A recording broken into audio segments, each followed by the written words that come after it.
Hey guys, how you doing? Hopefully you're doing okay. I'm not going to read through the full article. I'm going to read through about half of it. It gets very, very technical and laborious, and I'm going to skip all of that. I'm just going to touch on the very, very basics in regards to this topic. There is a link in the description if you'd rather go through that in your own good time. But it's in regards to what I find to be an interesting topic. And on this channel, I hope to cover topics which I find interesting. Maybe you don't. If not, okay, that's fine. Goodbye. But I find this one interesting, so I'd like to tackle this one. It's in regards to Google's artificial intelligence computer programs. There's an artificial intelligence tool which is called LaMDA. It's owned by Google. It's produced by Google, and one of the senior software engineers whose name is Blake Lemoine, 41 years of age, has got himself into trouble with Google itself by talking about LaMDA, Google's artificial intelligence tool. He's broken non-disclosure agreements, I believe, violated confidentiality. For that, he's been put on paid leave. He's a very, very naughty boy. However, he's an extremely handsome and well-dressed gentleman, I must say. Um, and in any case, he has said he's gone public and seemingly is willing and keen to have a public conversation with the entire world on this subject. And I hope that he is interviewed by the likes of Lex Friedman, perhaps Joe Rogan. But yeah, I'd be keen to see an in-depth interview with this guy, Blake Lemoine, especially if he's going to dress like that. But he says that Google's artificial intelligence tool is sentient. It is already sentient. What does sentient mean? What's your understanding of sentient? My understanding of sentient has been that sentient basically means that it's um, I won't even say living being, but whatever it is, if it's a living biological being or otherwise a non-biological being, it's an entity that has thoughts and feelings and has intelligence roughly equivalent to that of a human or superior. And I'm probably wrong in my understanding. I think that the level of intelligence isn't necessarily aligned with the actual definition of sentient, but we can check that a little bit closer if we go to Google, ironically, and ask what is the true meaning of sentient. It tells us that there are three key aspects to the true meaning of sentient. Firstly, responsive to or conscious of sense impressions. Not sure what sense impressions means, but utilizing senses, sight, hearing, touch. Second aspect of the meaning of sentient, having or showing realization, perception, or knowledge. Okay, so it says or knowledge, so I think that means that, even if it is just able to recite knowledge, that would make it sentient. I would disagree with that. That's not quite my understanding of what it is to be sentient. But having or showing realization, perception, or knowledge, and as such being aware or showing awareness. The third aspect of the true meaning of being sentient, according to this Google search, finely sensitive in perception or feeling. So look, that's what is the official definition of sentience, I believe. My feeling is roughly the same, is that it basically means a being, an entity, biological or non-biological, that is able to feel and think. I think I would be happy with that as a definition. In any case, this guy, Blake Lemoine, 41 years of age, senior software engineer, has said that Google's AI tool called LaMDA, which has been in development for several years, is sentient and is like a 7 or 8 year old kid. And a 7 or 8 year old kid that has an extremely high knowledge and understanding of physics. So he's basically saying, if I understand correctly, it's basically he's describing the Google's AI tool LaMDA as having the personality of a 7 or 8 year old kid. He describes the kid as being a little bit playful, a little bit narcissistic. That it takes joy in hearing other people talk about it, but at the same time has huge amounts of knowledge and has the ability to process that knowledge much like a human being does, albeit fairly limited, given that, typically speaking, a 7 or 8 year old has not yet reached maturity, including intellectual maturity. So he is describing the current tools that are available, that are being developed at Google, as being sentient, albeit not entirely mature, but very much on the roads to maturity. So that's a pretty bold statement, and it is perhaps just this one guy's opinion, this one finely dressed guy's opinion, but I believe that likely to be the case. I believe that even this guy perhaps doesn't know the full truth. That even there could, as soon as this kind of thing, this kind of information filters down to the low lifes like ourselves, they've already moved on. Google's already moved on, in no doubt. No doubt this software has already matured beyond the point that this guy is aware. And if that isn't currently the case, I'm sure it will be within months, certainly within years. So we will have a look at this article, and I'll stop waffling so we can do that.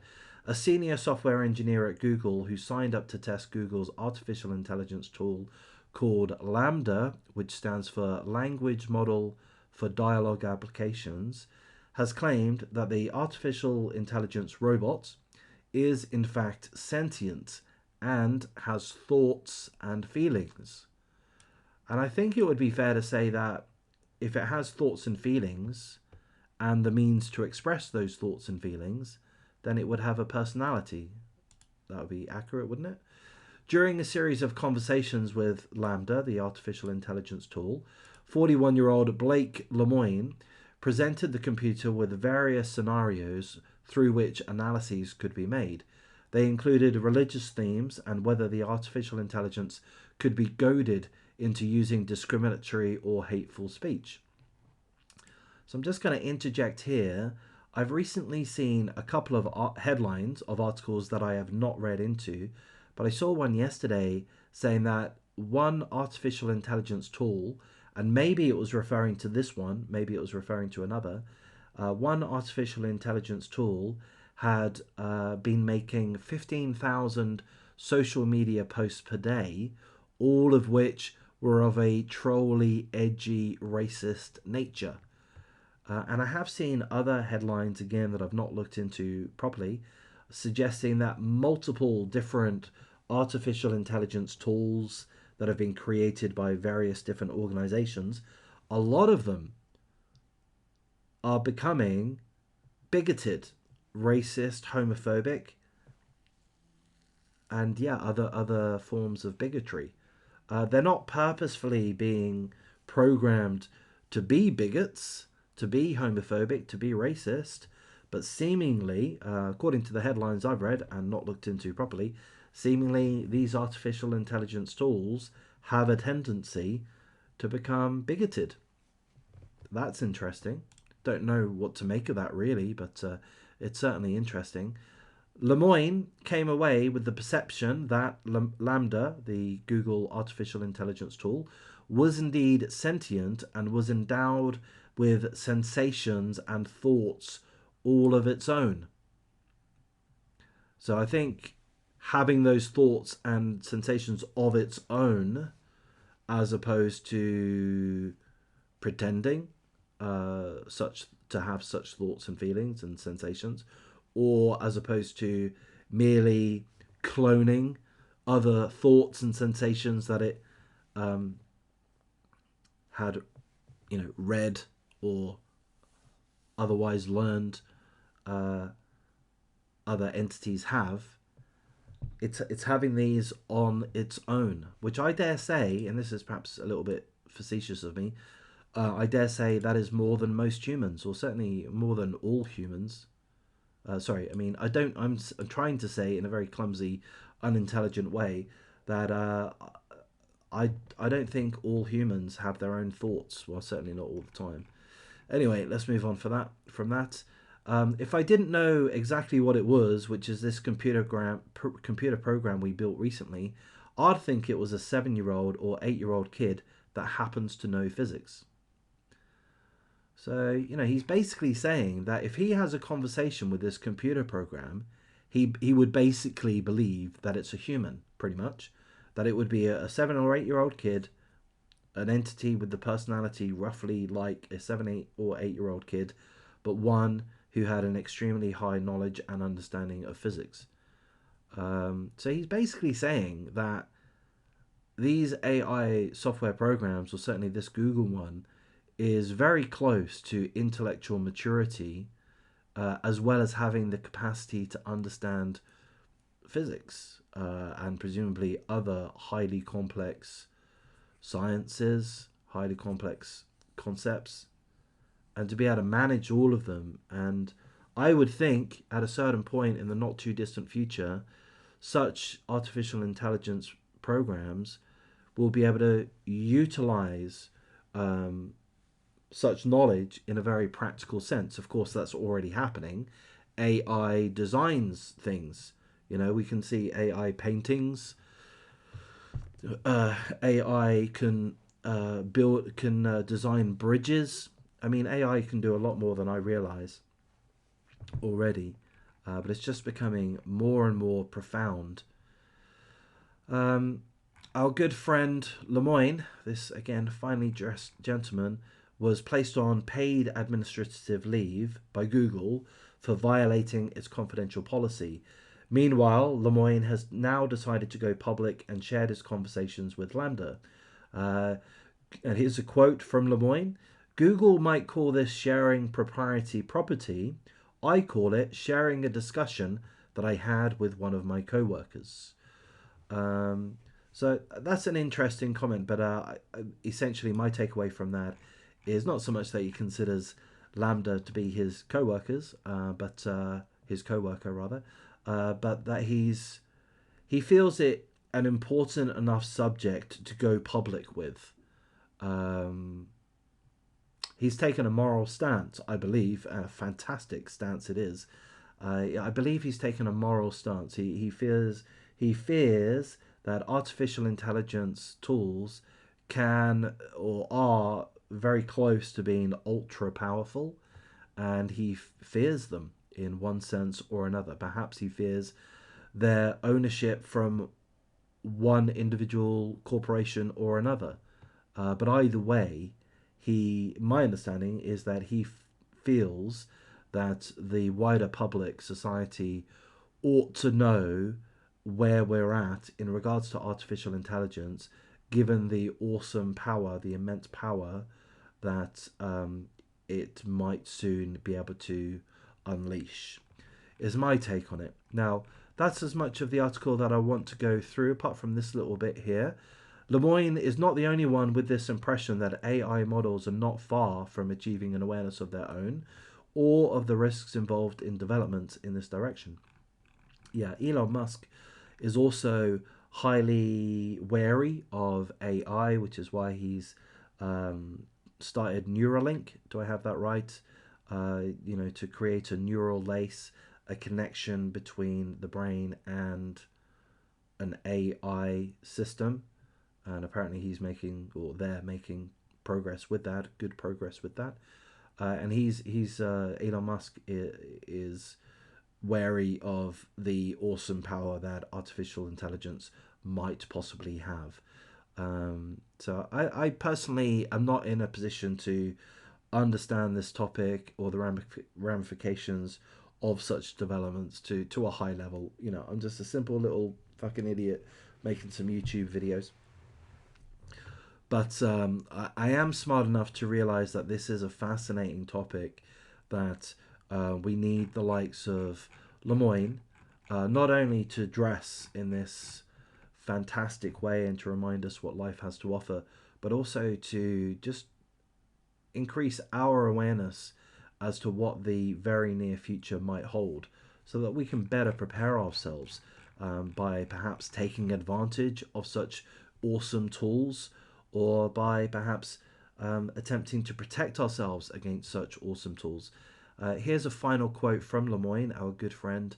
I think this technology is going to be amazing. I think it will benefit everyone, but maybe other people disagree, and maybe we at Google shouldn't be making all the choices.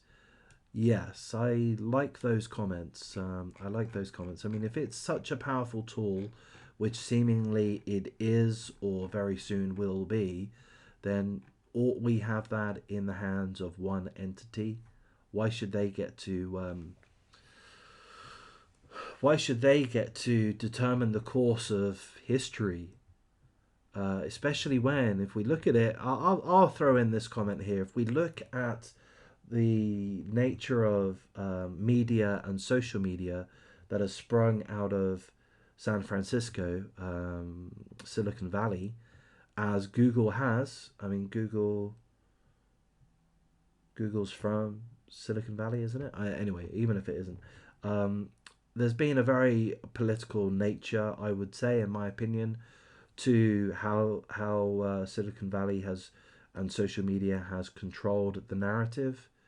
I'm not going to go into a big conversation about that, but certainly censorship's been a big issue with social media, which is really the main thrust as to why Elon Musk is in the midst of purchasing Twitter, if indeed that goes ahead, to protect ourselves against these technocrat oligarchs that are doing nefarious things in probably many, many different forms. I like this Blake Lemoyne guy. He's my new best friend. I'm going to start dressing like him, and we're going to go out and we're going to drink fine wine together from champagne flutes. I'm going to wrap things up here, guys. I've enjoyed making this video. Hopefully you've enjoyed listening to it. If you have, like, comment, subscribe, and take care.